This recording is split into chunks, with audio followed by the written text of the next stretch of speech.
Hello and welcome back to another video. I don't know if I uploaded the Titanic and the Olympic switch video. If I have, you know this channel has changed. We're going to be showing you evidence.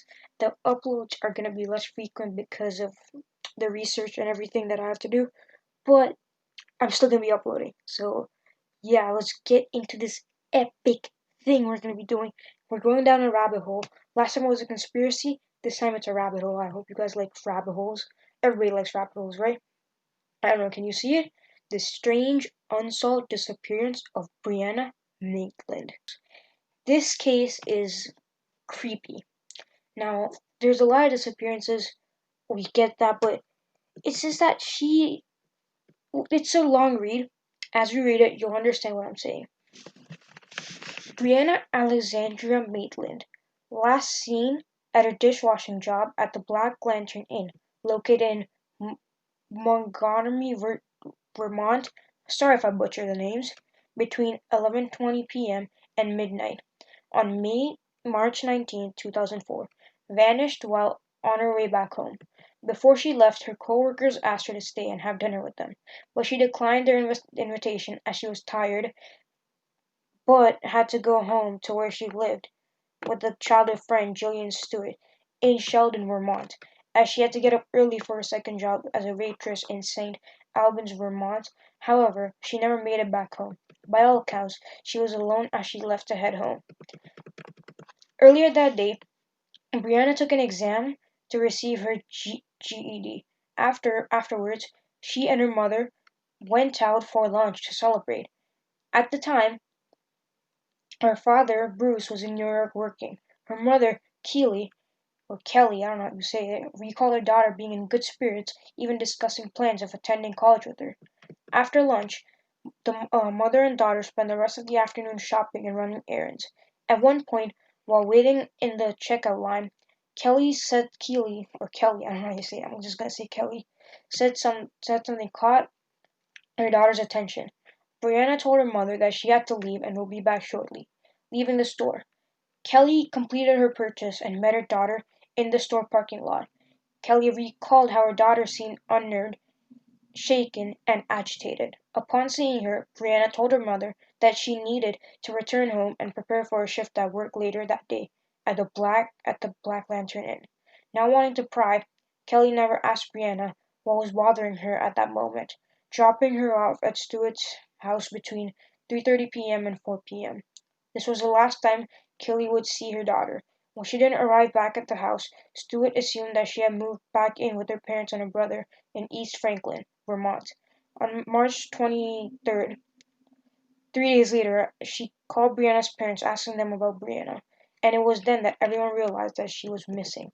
It took them 3 days to realize that this girl was missing because of this reasons. Like they just didn't know, and that's crazy. I would have never thought that would happen. That would happen. I mean, crazy, you know. The day after the last sighting of her, and 2 days before anyone realized she vanished, on March 20th, her pale green four-door 1985 Oldsmobile sedan was discovered abandoned off East Berkshire Road and Route 118, across from Dutchburn Farm Road. I mean, I'm gonna butcher the names, just like it. About a mile outside of Montgomery. The strangest detail about the discovery of her car was that it was found parked partially inside an abandoned farm, known locally as the Old Dutchman House. It appeared that the vehicle had backed into the building, punctured a hole in the wall of the barn, resulting in some minor damage to the car. Investigators later came to believe that the accident could have been staged to look like an accident. That was confusing. Upon looking inside, two of Brianna's uncashed paychecks were on the front seat, her medicine, driver's license, makeup, contact lenses, and what appeared to be all her clothes were found inside as well. Even stranger was that additional items belonging to her were found strewn on the ground in front of the car, as well as a woman's fleece jacket which did not belong to Brianna, in a field near the car. Initially, the police did not report the abandoned car to Brianna's mother, who is the registered owner. When they noticed Brianna's uncashed paychecks inside the vehicle, they guessed that she was primary driver. so went to her workplace to locate her and inform her what happened to her vehicle. It wasn't until 3 days later that a discovery of the abandoned Oldsmobile and her disappearance were connected. So she found her car. They they found the paychecks. They're like, oh yeah, she's probably working here. They go there, find out that she's missing. That's just you can see like even in first world countries, it can take so long. Well, yes, this is in 2000 like four, I think. This is 2004, I think. But yeah, it's 2004, but like still, it takes that long. 3 days to find that someone's missing. It's chilling almost. It's just you don't know what could have happened to her in that 3 days. After her disappearance was reported and publicized, several witnesses came forward in regards to reporting sightings Brianna's car at the abandoned farm as early as the same night she was last seen. Man. Between March 19 and 20, a man driving by the barn between 11:30 p.m. and 12:30 a.m. reportedly saw the car parked right next to the barn. He recalled that the car's headlights may have been on and that he did not see anyone in or around the vehicle. A second man, who drove by between midnight and 12:30 a.m. on March 20th, also recalls seeing a turn signal flashing on the car. On March 20th at around 4 a.m., a former boyfriend of Maitland's drove past the scene following a night of partying across the border in Canada. He recalled thinking that he recognized the vehicle but did not see anyone in or around it. The following morning, several motorists passing by the scene found it so strange that they stopped and took pictures. One of the photographers reported some loose change, a water bottle, either a bracelet or necklace, on the ground beside the car. There's some speculation that Brianna's disappearance is somehow related to the vanishing of Mara, Mara Murray. Yeah, Mara Murray. Or something like that. I still butchering names. A nursing student who vanished from Massachusetts. This is proves that I literally cannot speak English. Massachusetts. Okay, I quit. On February 9, 2004, in Haverhill, New Hampshire, but that cannot be confirmed. Haverhill is only about 90 miles from Montgomery. We'll get into her case after you read this case, so there's not confusion. The FBI did meet with local authorities to discuss any possible links between the two disappearances. Both women were attractive, brown-haired young women, and both vanished after car accidents in which their vehicles were left behind with personal items inside. However, investigators concluded that the two cases were not connected despite the apparent similarities. Although not entirely ruled out, investigators believe that the theory not to be unlikely. About 3 weeks before she vanished, Brianna was reportedly attacked by a female acquaintance in front of several witnesses. The reasons for her assault are unclear.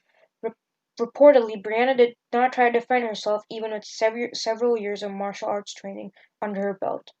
Following the attack, she went to the hospital, received treatment for cuts to the face, two black eyes, and a concussion. She also filed a criminal complaint against her alleged attacker. At the time of her disappearance, the case against her attacker was still pending. After she vanished, the charge against her attacker was dropped against the objections of Brianna's parents. There's a possibility that Brianna off her left of her own accord. She mentioned to her friends her plans for possibly making a short trip out of this area, described as an independent, restless young woman who was unhappy in her rural, worst word to say by the way, rural surroundings. It wouldn't have been the first time that she had run away. Authorities believe that she had been a victim of foul play and her disappearance possibly drug related. Drugs are prevalent in the Montgomery area. Furthermore, Brianna's parents also believe that their daughter came to harm, though they maintain that she was not seriously involved with drugs and that they did not play a part in her going missing. Her parents have since separated. Her mother now resides in New York. Some agencies report that Brianna disappeared from East Franklin or Sheldon, Vermont. At the time she went missing, Brianna was 17 years old, born on October 18, 1986. She would be 32 years old this year. She had brown hair, hazel eyes. She stood at 5'3" to 5'5" and weighed about 105 to 118 pounds. Her left nostril is pierced, of which, at the time she vanished, she wore a small ring or stud in it. Also, she had a faint scar extending from her left eyebrow to her forehead. She wore contact lenses that were left behind when she disappeared. Her nicknames included Bree and B. Furthermore, she was taking medications for migraine headaches she was experiencing when she vanished. The medication was among her possessions which were left behind. In 2006, a woman resembling Maitland was caught on security footage sitting at a poker table at the Caesars World Casino in Atlantic City, New Jersey. For reasons unclear, the woman was never properly identified. I mean, not defined. In March 2016, on the 12th anniversary of the case, investigators revealed to a local television station of being in possession of recovered DNA from Maitland's cars. The results of the DNA test have not been made public. In July of the same year, a fire destroyed the abandoned farm where Maitland's car had been found. So, that's the case. Um, it's a truly chilling case because imagine just your daughter going out, then just never coming back. The disappearance of Maura Murray. So, um, Brianna Maitland, the FBI or the police, they thought these cases were connected in the beginning, but were ruled off. So I'm just gonna give you what this case is. Just gonna read it for you. Maura Murray, born May 4th, 1984, is an American woman who disappeared on the evening of February 9, 2004, after a car crash on Route 112 near Woodsville, New Hampshire, a village in Haverhill. Her whereabouts remain unknown. She was a 21-year-old nursing student completing her junior year at the University of Massachusetts Amherst, I think that's how you say it, at the time of her disappearance. On the afternoon of Monday, February 9th, before she left the university campus, she emailed her professors and work supervisor, writing that she was taking a week off due to a death in the family, according to her family, that there had not been a death. At 7:27 p.m., a local woman reported a car accident on a sharp corner on Route 112 adjacent to her home. A passing motorist who also lived nearby stopped at the scene and asked the woman driving the car if she needed assistance. She declined, claiming to have called roadside assistance. Upon arriving home several minutes later, the motorist reported the accident to the emergency services. At 7:46 p.m., law enforcement arrived at the scene, but the woman had disappeared. Police traced the car to Murray, and initially treated her as a missing person on the belief that she may have wanted to disappear voluntarily. The speculation was based on her travel preparations, about which she had confided nothing to her friends or family, and no evidence of foul play, and no obvious evidence of foul play. In 2009, Murray's case was given to New Hampshire Cold Case Division, and authorities are handling it as a suspicious missing persons case. In the years after Murray's disappearance, her case will receive media attention on 2020 and disappeared, and also garnered significant speculation on internet message boards and forums, with theories ranging from abduction to voluntary disappearance. In 2017, the case was subject of a documentary series on the Oxygen Network, which described Murray's disappearance as the first crime mystery of the social media age, having an having occurred days after launch of Facebook. Now, so why am I even talking to you about this? I could have been like, I don't think the cases are connected. Why would they do that? In the last case, in the Brianna's case, you could see she was creeped out. Her assaulters or whatever was going on with her, she clearly knew what was happening. What I think is that maybe these were the same people who were with her, and that's why she was waiting for them on the side of the road. Now, if you're gonna kidnap someone, okay, you're just you're gonna kidnap someone. Are you gonna kidnap someone that you in the same town? But like, let's say you kidnap someone. Would you kidnap someone in the same town or far away? The distance was 90 kilometers. I think they'll kidnap someone that would be farther away, because then there's a less chance of them getting caught, which I think is exactly what they want. So that just seems like a smarter idea to me. The case of Brianna Maitland is so intriguing because she left us with literally no information, or whatever happened to her will probably never be known because it's literally very impossible to find her at this point. It's been years since her disappearance, and I'll just show you basically the only information we have about her. This, if you can see, this is a car in a barn that's stuck in the barn. That's the only thing we know. We know that she was there at that night, and that's it. She wasn't seen with anyone. She wasn't seen doing anything. She was just seen on the side of the road. Literally, that is it. Now, another thing that the surface did not mention is that Brianna Maitland had some kind of relationship, we don't know what kind of relationship, with some sort of drug dealers. Um, Apparently she was in debt or something, according to the papers I found, or some websites. She was in debt, something, had some kind of relationship with them. So, it's very confusing because her life was, she had assaulters, she had connections with drug dealers, she was doing weird stuff. Like, why would you be out on a farmhouse at 12 at night? Seems like a really weird ass thing to do, doesn't it? Why would you do that unless she was there to meet somebody? Who was she there to meet? We probably will never know because let's be real, the crime has been done so long ago that the evidence is probably buried at this point naturally.